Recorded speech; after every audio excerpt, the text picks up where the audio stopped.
21 000 emplois, c'est le poids de l'économie sociale et solidaire en Charente-Maritime. L'ESS, un terme qui regroupe les associations, les mutuelles, les fondations et les coopératives. Des formes d'entreprise présentées comme une solution d'avenir dans les allées du Salon de l'entreprise de La Rochelle. Samuel Barraud est de La Ruche, une coopérative d'entrepreneurs qui développent chacun leur projet de société, mais qui appartiennent à la même structure dont ils sont salariés. Un moyen pour les chefs d'entreprise de se serrer les coudes. Ils sont bien autonomes, ils ont la posture d'entrepreneur, donc à ce titre-là, ils vont aller chercher leur marché, le développer, se professionnaliser dans leur démarche, mais ils ne sont pas seuls. C'est-à-dire que déjà, il y a tous les moyens mutualisés de la coopérative qui permettent de les aider à développer et à consolider leur activité. Ils peuvent aussi échanger leurs pratiques, aller chercher les marchés à plusieurs avec les autres entrepreneurs.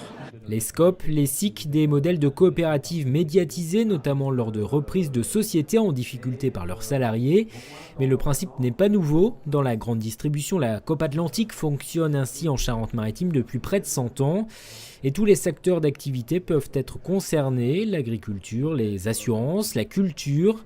De plus en plus de créateurs d'entreprises s'y intéressent à la recherche d'un nouveau modèle d'entreprise plus vertueuse. C'est cette notion aussi de pérennité des coopératives dans la mesure où les bénéfices sont fléchés, qui est réparti de manière équitable entre les salariés, les associés, qui peuvent être les deux, cumuler les deux casquettes, et aussi rémunérer l'outil de travail dans le cadre des réserves. Donc ce qui pérennise l'outil de travail, la coopérative de ses salariés. La coopération, le rapprochement des entreprises et des chefs d'entreprise, l'une des tendances générales observées lors de ce salon 2013 de l'entreprise de La Rochelle.